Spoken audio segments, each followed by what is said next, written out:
अहिंसा सत्यम क्रोध त्यागा शांती अपैशुनम दया भूतेषु अलोलुपत्वम मार्दवम रीहि अचापलम. 16वा अध्याय दैवासुर संपत्ती, त्याच्यामधला हा दुसरा श्लोक. त्यातली काही लक्षणं मागच्या वेळेस झाली आहेत, की आपण पुढची बघू. अहिंसा बघितलं, सत्यम बघितलं, अक्रोध हा बघितलं. तास कार्य नको असं आहे तर त्या कारणाचा त्याग करा. कारणच दूर केलं म्हणजे पुढं कार्य संभवत नाही. जसं आमच्या मेडिकल मध्ये सांगितलेलं आहे, ट्रीटमेंट मध्ये पहिलंच सांगितलंय रिमूव्ह दी कॉज. आजाराला कुठला आहे त्याचं कारण काय आहे ते पहिल्यांदा दूर करायचं. तसं इथं त्यांनी सांगितलंय ज्याच्यामुळे कार्य उभं राहिलं कारणच दूर करा. त्याग कशाचा करायचा मुळातच ना, तरी बीजाचा करून या त्याग जैसा सांगो पांग वटवृक्ष.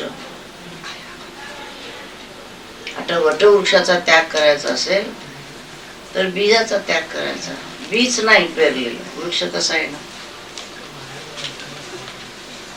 तेजोनिया भिंत त्याच्या वेगात चित्र.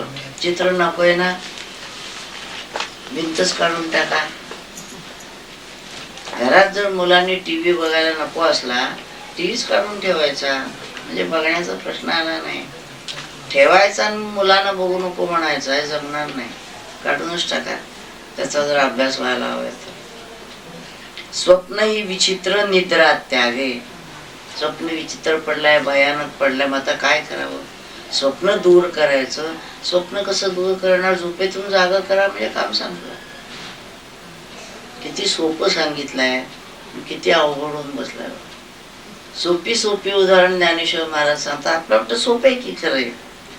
पुढं बघा तैसे काय म्हणतात त्या. जलत्यागे जैसे त्याजावे. ताटा नको आहेत ना, पाण्याचाच त्याग करा. किंवा जैसे मेघ वर्षात त्याग आहे, वर्षा काळच नाही, मग आता ढग येणार कुठून? किंवा भोग नकोय तसं म्हणताय ना, धनाचा त्याग करा. संपत्ती जवळ नसली तर भोग आणणार कुठून? मुलाच्या खिशात पैसे द्यायचे आणि मग त्याला म्हणायचं तू खर्च करू नको. देतच कशाला दे? मग हे खाऊ नको, ते खाऊ नको, अमक्याला खर्च करू नको, तमक्याला खर्च करू नको. पॉकेट मनी द्यायची त्याला आणि मग त्याला जर व्यसन लागली, दोष कोणाचा? विचार तिथून करा. ह्याला लाड म्हणत नाही. जे योग्य त्या प्रकाराने करायला पाहिजे ते, त्याला जे योग्य हवं आहे ते सगळं द्या. भलत्या गोष्टी नाही, असले लाड नाही उपयोगी. तैसी ही जशी लक्षणं सांगितली, तैसी देहाहंता, देहाची अहंता टाकली की संसार आपोआप सुटला. बुद्धिमान व्यक्तीला हे लक्षात आलं पाहिजे की संसार टाकायचा नाही. संसार असू दे, ज्या देहाला संसार लागलेला आहे तो देह मी आहे अशी जी देहाची अहंता आहे ती टाकली की संपलं. एका गावाहून दुसऱ्या गावाला गेला, मग आता इथल्या गावाचं शेजार काय होते, आजूबाजूला काय होतं, काय संबंध नाही. गेला तसं देहबुद्धी टाकली, संपलं. त्यागाचे लक्षण ऐसे पाहता जाणं, त्याला त्याग म्हटले आहे. आता पुढचा आहे तो गुण शांती. हे सगळं लक्षात आलं म्हणून अर्जुन विचारतोय शांतीचं लक्षण काय ते सांगा मला. त्या भगवंतांना वाटलं ज्यावरती विचारतोय त्यावरती लक्ष दिसतंय. असं स्वामी म्हणायचे मला. कुठपर्यंत झालं मागच्या वेळेला? याचा अर्थ तुम्ही मनापासून ऐकताय, कुठपर्यंत झालाय ते म्हणायचे नाही. मी तुमचं पाठ झालंच असेल बहुतेक सर्व मागचं, आता पुढचं सांगतो. त्यांना काय माहित, आम्ही बघतच नाही काय. मग आता ही शांती कशी? ज्ञेयाला गिळून ज्ञाता आणि ज्ञान जिथं लोटतं त्याला शांती म्हटलेलं आहे. काय अवघड होईल समजून घ्यायला. शांती केव्हा होते?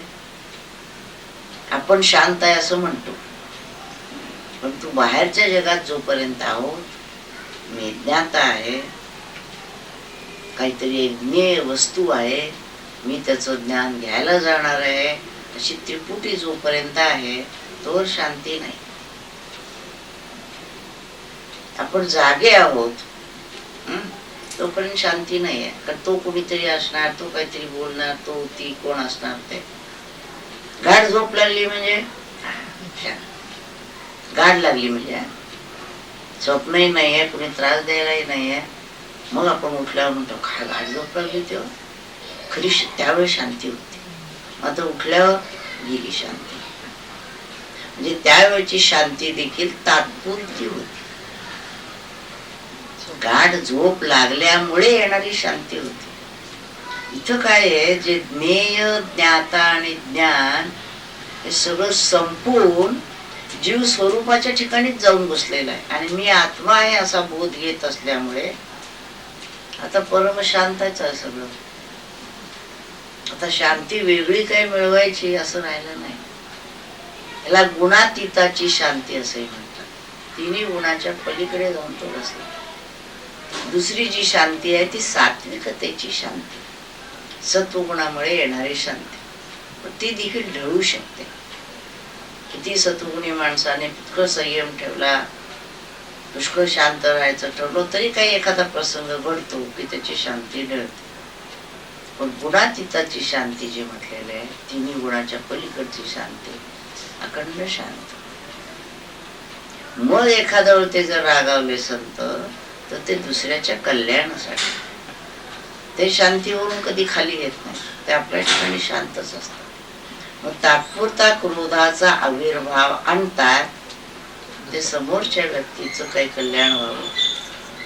जशी आई असते, मुलावर रागवते, पण त्याला इजा व्हावी, तर आता असं वाटत नसतं तिला. ती रागवती, आवाज मोठा काढते, पण हात हळू असतो, कारण त्याला माहिती असतं की इजा होता कामा नये, त्याला फक्त धाक लागावा. असं आहे. विश्वाचा पसरा आपल्याची ठाई तो बुडवून पाहावा. सगळ्या विश्वाचा पसारा जोपर्यंत आहे ना, तोपर्यंत मनुष्य अशांत आहे.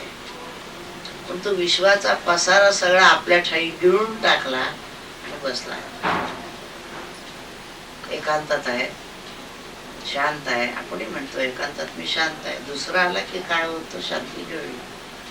पण लोकांतातही एकांत साधायचं ज्याला जमलं, येणाऱ्या प्रत्येक व्यक्तीकडे तो आत्मरूपानं जर पाहत असेल, विश्वाला आपल्या पोटात सामावून जर घेत असेल, तर मग त्याची शांती अखंड राहते. दुसऱ्याच्या जर काय वेड्या वाकड्या वर्तनाबद्दल, याच्याबद्दल रागाच्या ऐवजी मग थोडी करुणाच असते. आणि तो अंतर्यामी शांत असतो. त्याला उदाहरण ज्ञानेश्वर महाराजांनी देतात नेहमी तसं. सगळीकडे प्रलय आलेला आहे, पाणीच पाणी झालेलं आहे. आणि मग त्यावेळेला जसं नदी, ओघ आणि सागर सरसाध्य हे आहे का, विहीर आहे का, असं काही राहिलं नाही. जिकडच्या तिकडं पाणीच झालेलं आहे.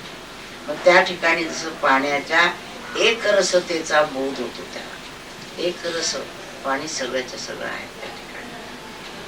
तैसा होता ज्ञेय ज्ञातृत्वाचा लोप, असं त्या ठिकाणी ज्ञेय एक आहे, त्या ज्ञेयाला जाणायचं एक आहे.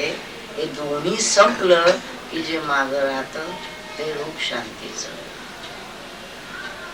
मग दोन्ही तिन्ही प्रकाराने त्यांनी शांतीचं सांगितलं. आता पुढचा जो गुण आहे तो दया.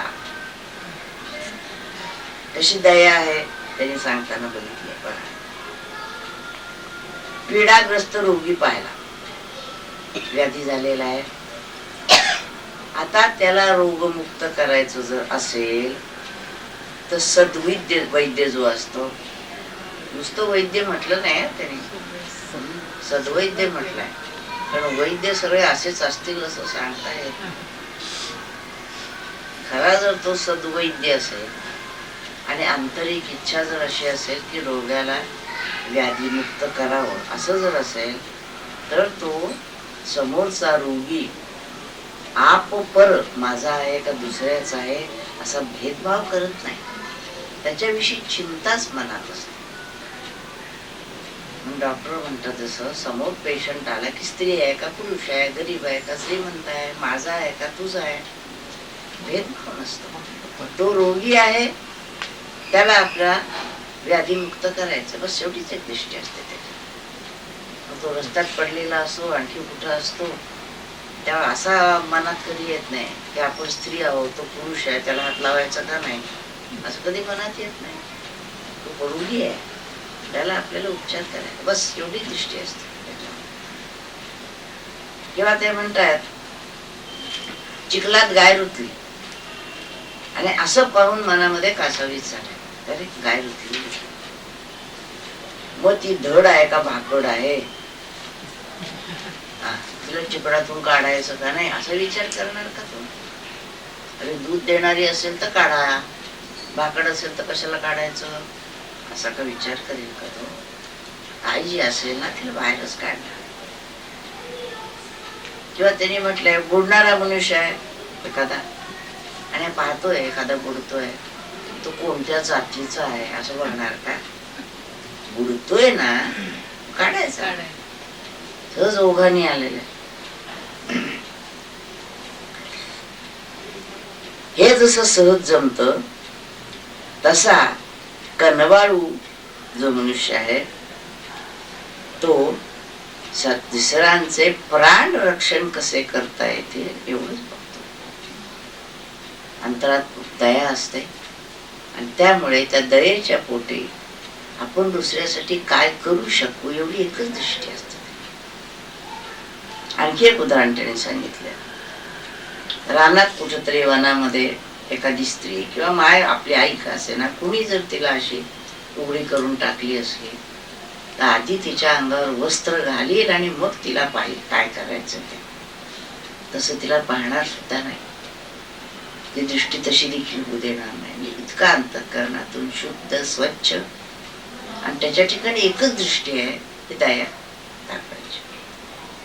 तैसे त्याप्रमाणे अज्ञानाने असू दे, चुकेमुळे असू दे, किंवा एखादा दैवहीन जे दुर्दैवी मनुष्य असू दे, किंवा कुणी जगामध्ये त्याची निंदा करणारा असू दे, कोणत्याही कारणाने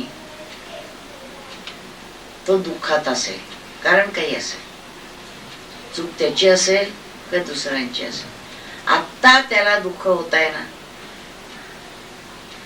त्याला आपल्या गुणांनी त्याचं दुःख दूर करणं.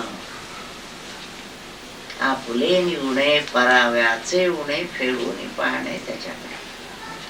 त्याच्यासाठी आपल्याला काय करता येईल म्हणून आपल्याला पुष्कळ असं दाखवतात. असं जर कोणी या थंडी आपल्या अंगावरचं वस्त्र काढून त्याला पाहिलं, किंवा आपल्याकडे जसं पूर्वी म्हणतात अतिथी आला दारामध्ये, आपलं जेवण केलं असेल, आधी पहिल्यांदा त्याला वाढून जर उरलं असेल तर आपण काय, आता त्या भूमिकेवर आपण काय करतो ते विचार करायचं. म्हणजे दैवी गुण संपत्ती सांगितली आणि सहज व्हायला पाहिजे. आणि कांचे दुसऱ्यांचे काही दोष असतील तर ते दोष दाखवत बसायचं नाही, तर ते दोष त्याचे दूर करायचे आणि मग त्याला पाहायचं. जे जसं आईचं मूल आहे ना, मातीत खेळलंय, आता मातीत खेळ आहे म्हणून त्याला रागावणार किंवा मार न देता त्याला ती घरात आणणार, त्याला स्वच्छ करणार, ती माती धुवून टाकणार, कपडे सगळे त्याचे बदलून टाकणार आणि मग माझा राजा म्हणून त्याला जवळ घे. त्याची उदाहरणं व्यवहारातली ती घेते. म्हणजे आईचं अंतःकरण जसं असतं, सद्वैद्याचं अंतःकरण जसं असतं, तसं दयाळू. आणखी उदाहरण सांगितलं, पूजून या जैसे दैवत पाहायचं असेल, देव पाहायचं असेल तर तसं नाही. त्याचं पहिलं निर्माल्य असेल ते काढून टाकायचंय, स्वच्छ पुसायचंय, त्याला स्नान घालायचे, त्याला गंध लावायचं, फुलं घालायचे, हार घालायचा, सगळं करायचं आणि मग त्याला पाहायचं. हा आता कसं दिसतंय बघा, माऊली कशी दिसतंय. त्याला काय केलं, पहिलं सगळं काढून टाकलं, स्वच्छ घातलं, असं पाहावं. किंवा शेताकडे पाहायचं असलं, शेतकरी बघायचं असलं तर नुसतं रान बघत नाही, बी पेरतो आणि मग शेत उगवलं म्हणजे हा बरं. म्हणून शेत पेरून मग शेताकडे पाहायचं. म्हणजे शेतकऱ्याचं शेतावर जसं प्रेम आहे. किंवा अतिथी आला असला समोर तर त्याला जे काही अन्न पाणी हवं असेल, विश्रांती हवी असेल, त्याला द्यायची आणि तो संतुष्ट झाला म्हणजे मग त्याचा आशीर्वाद घ्यायचा. त्याला पहिल्यांदा संतुष्ट करायचं. तो अतिथी आहे ना बघावा म्हणतात. ते सावधगिरीची सूचना मी सांगतो. त्यांच्या लेखी ते नाही. आता हे हल्लीचे दिवस त्यांना माहित नव्हते त्यावेळेला. तो अतिथी आहे ना बघायला पाहिजे आधी आणि त्याला संतुष्ट करायचं आणि मग पाहायचं. तैसे त्याप्रमाणे आपल्या सद्गुणांनी इतरांचं न्यून जे त्रुटी काय जी असेल, दोष असेल ती काढायची आणि मग त्याचं दर्शन घेणं, त्याला अपैशून्य म्हटलेलं आहे. अपैशून्य या गुणाचं लक्षण सांगितलं. याच्यात एक सगळ्यामध्ये मुख्य लक्षात ठेवायचं की आपल्याजवळ काहीतरी असलं पाहिजे तर आपण ते दुसऱ्याला देणार. पण आपल्याजवळ जे आहे ते केवळ आपल्यासाठीच नाहीये, तर ते दुसऱ्याला देऊन त्याला आनंद झाला म्हणजे तो मला आनंद.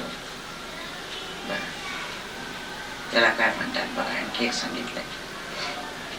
आणखी काय सांगितलं अपैशून्याचं लक्षण सांगताना, कोणालाही वर्मी बोलू नये. कोणाचं तरी वर्म काढायचं आणि त्याच्यावरती बरोबर बोट ठेवायचं. प्रत्येकामध्ये दोष असतात, लक्षात ठेवावं. गुणाचं कौतुक करावं. मग सद्गुरूंचं एक असतं असं, पहिल्यांदा सगळ्यांचं कौतुक करतात आणि मग म्हणतात आता एवढं आहे, एवढं काढून टाकलं मी आणखी छान होईल. बाकी सगळं छान आहे तुमचं, फक्त एवढा जरा असं हे आहे, तेवढं जर आपण जर काढता आलं तर बघा. ते देखील खूप जवळ असणारी व्यक्ती असेल तर, नाहीतर नुसतं उत्तेजन आणि मग सहज बोलताना त्याला जे कळेल ते कळेल. पण सांगताना मात्र काय म्हणायचं त्याला, त्याच्या वर्मावर तर बोट कधी ठेवायचं नाही. त्याचबरोबर पापात्मक कर्मात कुणाला घालायचं नाही. आता बरोबर उलट चाललंय जगामध्ये. आपण पाप करायचं आणि इतरांनाही त्या पाप मार्गावर बळीला घालायचं. मग एक तर त्याला मोहात पाडून, नाही तर धाकपटशा देऊन, नाना प्रकारच्या प्रकाराने आपण पाप मार्गावर जाऊन दुसऱ्यालाही घालायचं. आणि इथं उलट त्यांनी सांगितलेलं आहे, ते पापात्मक म्हणजे आपणही पाप करायचं नाहीच आहे, गृहीतच धरलेलं आहे. पण कोणत्याही कारणाने दुसऱ्याला अशा पापकर्मात घालू नये. त्याचबरोबर कोणालाही त्याच्या दोषाचा उच्चार करून हाका मारू नये. काय रे लंगड्या, काय रे आंधळ्या. मी सांगितलं मागे एकदा उदाहरण केव्हा तरी, असं प्रवचन चाललं होतं, बसलो होतो आम्ही सगळे आणि खाली कोणी वाड्यातल्या कोणीतरी हाका मारले, ए भिकारी. ते त्यांना अन्न द्यायचं होतं. तर स्वामी इतके असं हे झाले आणि ते म्हणाले, कोण भिकारी? आपणच परमेश्वराच्या दारचे भिकारी आहोत, आपण त्याला भिकारी म्हणून काय हाक मारायची? म्हणजे एका व्यक्तीनं त्या भिकाऱ्याला हाका मारली, ती देखील त्यांना सहन झाली नाही.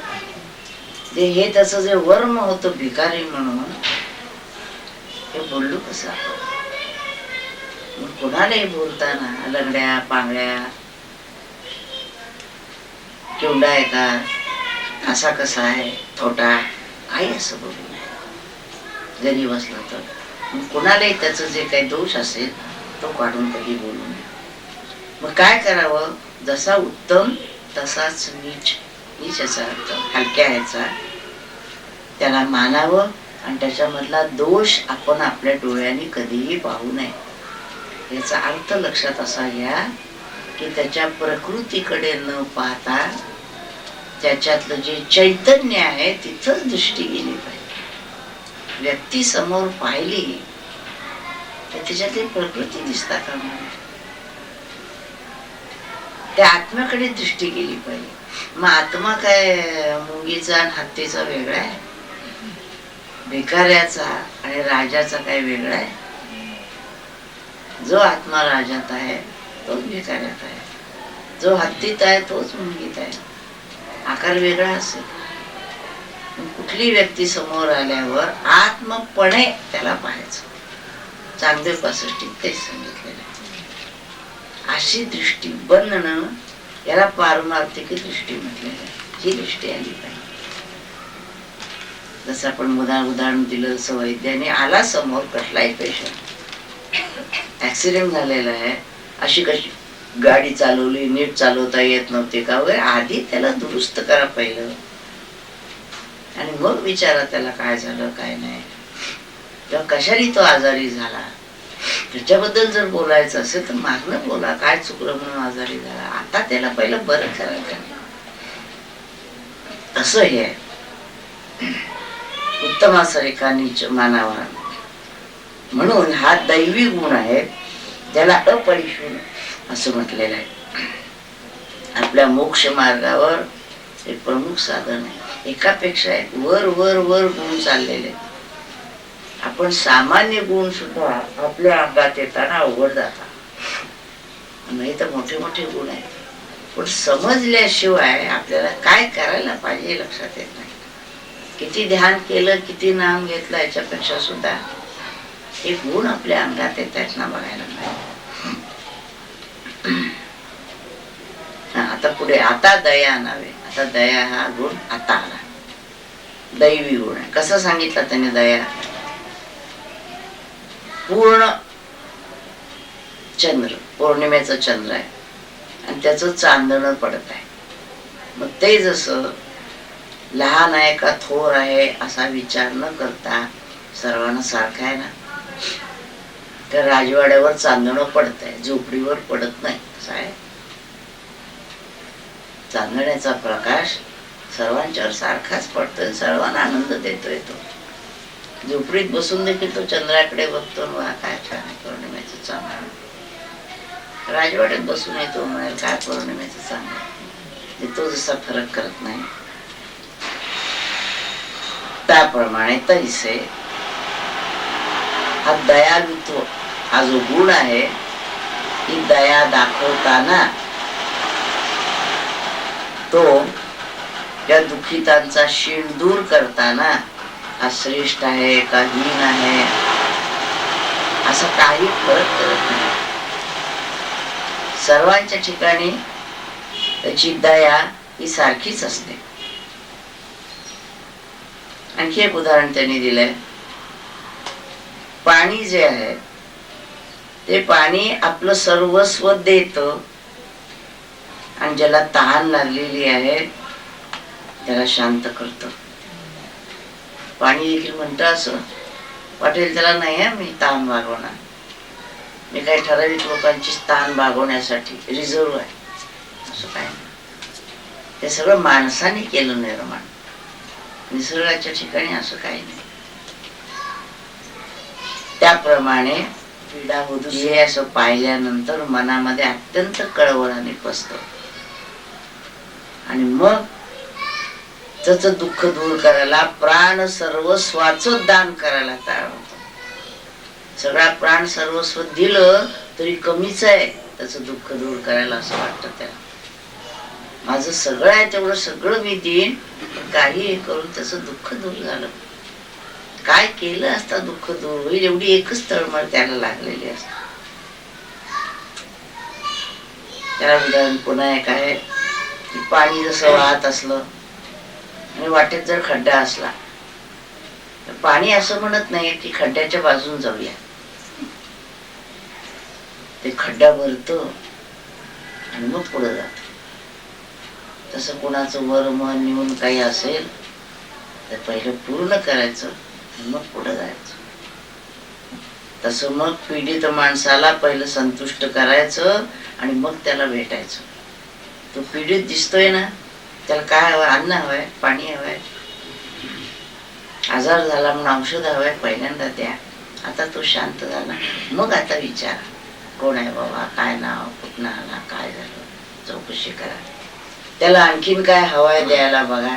आपल्याला जे शक्य आहे ते करायचं. ही इतकी एकरूपता जी आहे ना, ही यायला किमान तरी जीवभावावर यायला पाहिजे.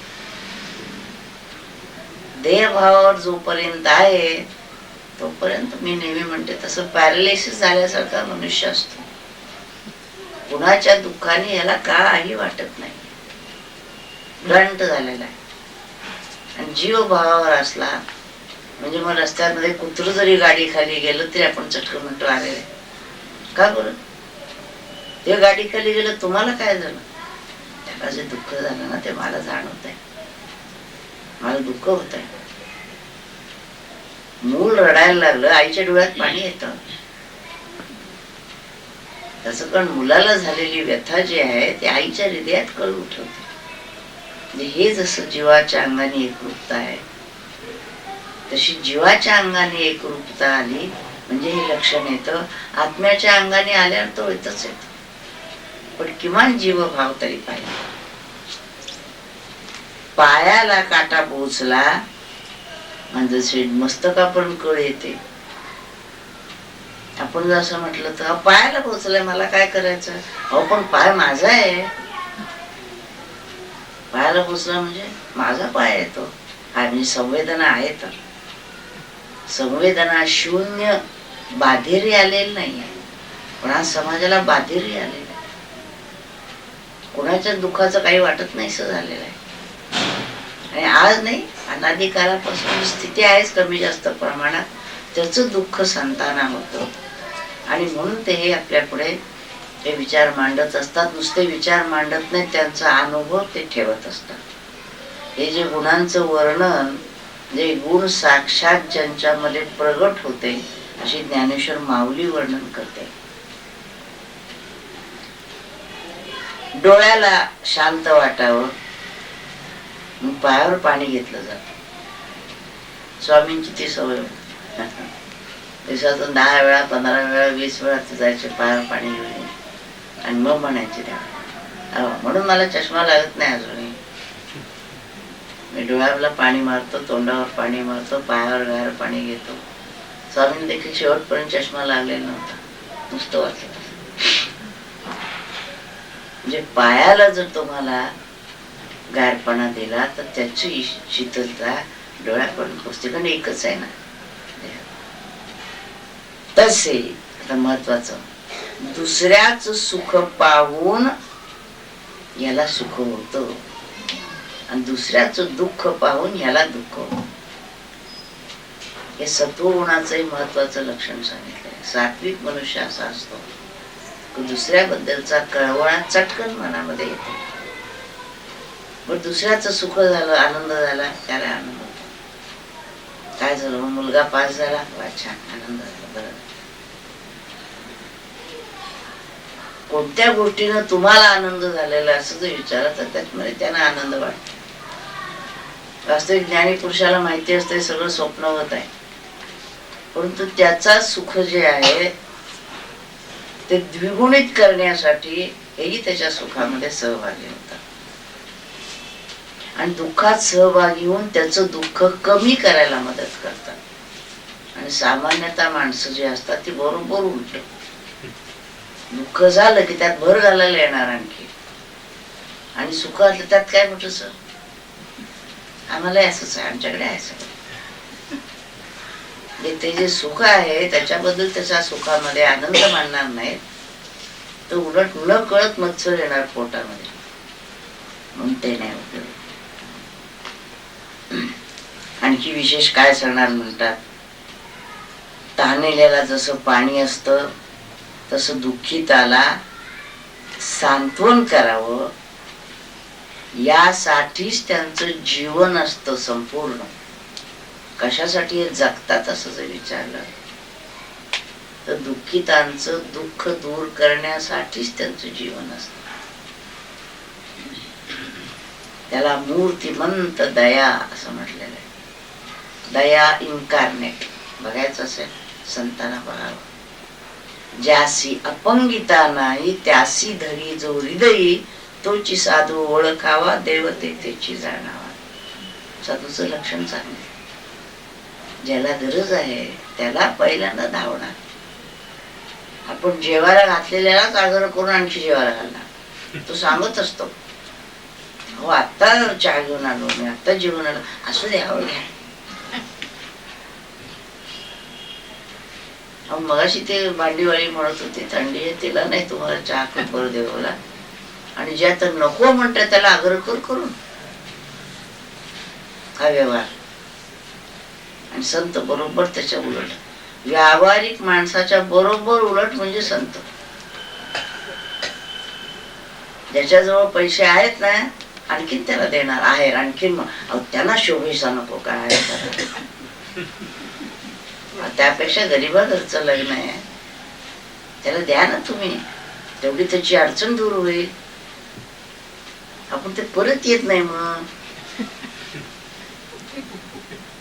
श्रीमंताच्या घरी मोठा आहेर केला मी, त्याच्यामध्ये आणखी भर घालून त्यांची परत यायचं असतं. आणि नाही आलं तर मग ते त्यांचं सगळं पुन्हा पोळाचा उद्धार. आम्ही केवढ्याला दिलं होतं आणि त्यांनी काय केलं बघा, कसला आहेर केला. आम्ही केवढा आहेर केला तर त्यांच्या लग्नात, पण आता बघा असा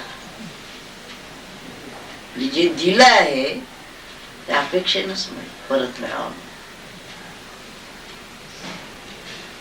आणि म्हणून मूर्तिवंत दया त्यांच्या ठिकाणी असते. आता पुढचं आणखी एक उदाहरण बघा.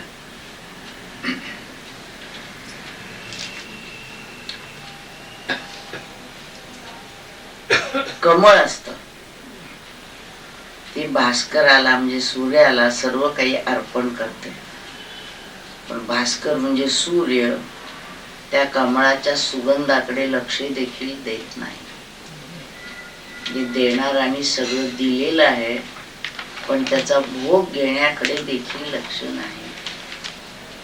तसे अनेक भोग समोर असणारा देखील त्याकडे लक्ष नाही. हे सांगण्यासाठी अलोलुपत्व, लवलुप्य नाही.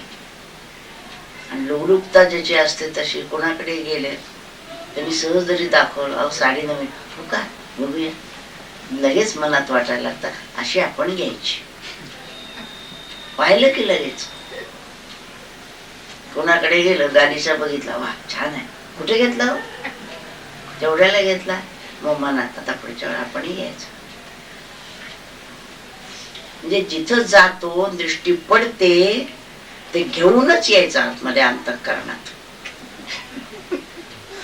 साधकाच्या पक्षी वैभव डोळ्यांनी पाहू देखील नाही सांगितलं. भरोसा नाही आपला. पाहिल्याबरोबर हे आपल्याला असावं असं वाटलं ना, म्हणून वैभवात तर राहूच नाही, पण वैभव डोळ्यांनी पाहू देखील नाही. पण काही मंडळी असतात अशी, 4 दिवसांनी तरी एकदा एक लक्ष्मी रोडची चक्कर मारून यायची, घेता जरी आलं नाही तरी पाहून तरी. मला एक माहिती आहे, ते म्हणायची मी चक्कर मारते लक्ष्मी रोड, मी बघून ठेवते एखादी साडी, आणि जरा लक्ष आलं की तेवढी घेऊन यायची. आणि ती आणून एकदा आपल्या कपाटात ठेवली, शांत झाले. का पोझिशन माझ्या ताब्यात, आता मी नेसेल नाही तरी पण माझ्या ताब्यात आली पाहिजे. त्याच्या बरोबर उलट आहे साधकाचं जीवन. बघा, ऋतुराज मी वसंत आहे, तू जाताना वसंत आला की सगळी वनश्री फुलती, पण जाताना तो वनश्री आपल्या बरोबर घेऊन जात नाही.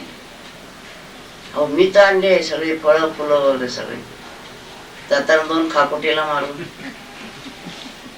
जातो. तो आपलं काम करतो, वनश्री द्यायचं काम आहे, त्याच्या अस्तित्वावर वनश्री येते, बस. महाविष्णू काय करतात, रिद्धी सिद्धी सह लक्ष्मी पाय चुरत असते, त्यांचं लक्ष असतं का?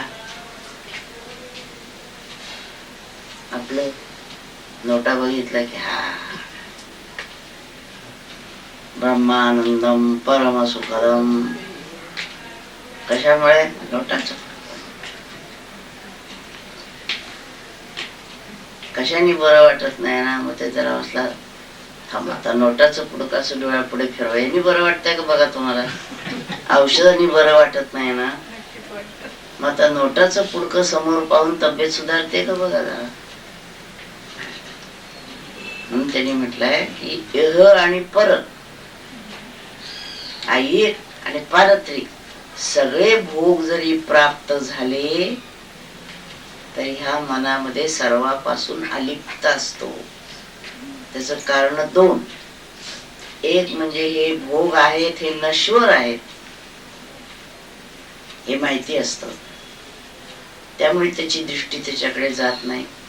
आणि दुसरं, त्याला असं काही आज सुख मिळालेलं असतं की त्या सुखापुढे त्या बाकीच्या सगळ्या ज्या गोष्टी आहेत ना त्या गौण असतात. कसला कपडा, कसले दागिने, काय पाहिजे मला? मला काय नको. यम लब्ध्वा चापरम लाभम मन्यते नारिकम तथा. जे मिळालं असतात दुसरं काही मिळवण्याजोगं राहत नाही. एवढंच नव्हे, म्हणजे त्याला भोग भोगायचं तर राहून द्यायच, पण त्याच्यामध्ये थोडंफार का रमावं अशी इच्छा देखील होत नाही. म्हणजे छान आहे ना, बघू पुन्हा एकदा असंही वाटत नाही. आणि लग्नाला पायी जाऊन येऊ दे, त्या वधूच्या अंगावर किती दागिने घातले होते, किती तोळ्याचे होते, कसल्या रंगाचा शालू होता, पाठ. मग त्याला उदाहरण एक सांगितलं. ऍक्सिडेंट झाला, बाई चालवत होती ड्रायव्हिंग. त्या पोलिसने विचारलं की तुमच्या समोर ऍक्सिडेंट झाला ते कोण होती, कशी होती? तिची सगळी लगेच तिची साडी कुठल्या रंगाची होती, तिच्या अंगावर दागिने कुठले, ते वरून त्या पोलिसाला सांगितलं तेवढ्या 1 मिनिटात. म्हणजे लक्ष कशाकडे गेलं ते बघा, पाहिल्याबरोबर. गेल्यानंतर तुम्ही कशाकडे लक्ष पाहिलं जातं तुमचं बघायला पाहिजे. अशा तऱ्हेची स्थिती असणं आणि सर्व प्रकारची अभिलाषा पूर्णपणे गळून जाणं. अभिलाषा म्हणजे इच्छा, वासना राहिलीच नाही कसली, असं पूर्णपणे गळून जाणं, याला अलोलुपत्व दशा असं म्हटलेलं आहे. कशाचंही लवलुप्य नाही, कशाचाही लोभ नाही, इच्छा नाही, अभिलाषा नाही, वासना नाही, पूर्ण संपून गेलेली आहे ती. अशी स्थिती ज्याला येते त्याला अलोलुपत्व म्हटलंय. आता ह्याच्या पुढे मार्दव, रिही आणि अचापना असे 3 गुण आहेत. त्या गुणाचा विचार आपण पुढच्या वेळेला बघूया. हरि ओम तत्सत. नमितो योगी थोर विरागी तत्वज्ञानी संत, तो सत्कविवर परात्पर गुरु ज्ञानदेव भगवंत. ओम ओम ईशावास्यमिदं सर्वं यत्किंच जगत्यां जगत् तेन त्यक्तेन भुञ्जीता मा गुरुदकस्य स्विद्धरम्. ओम शांति शांति शांति.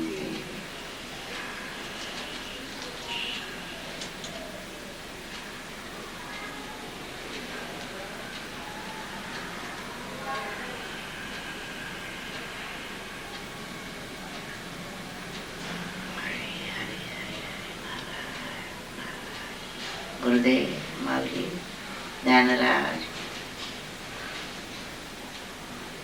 कुंडली कवरदा हरी विठ्ठल. श्री ज्ञानदेव तुकाराम, श्री ज्ञानेश्वर महाराज की जय. परमहंस सद्गुरु स्वामी स्वरूपानंद महाराज की जय. परमहंस सद्गुरु स्वामी माधवनाथ महाराज की जय. सब संतन की जय. जय जय रघुवीर समर्थ.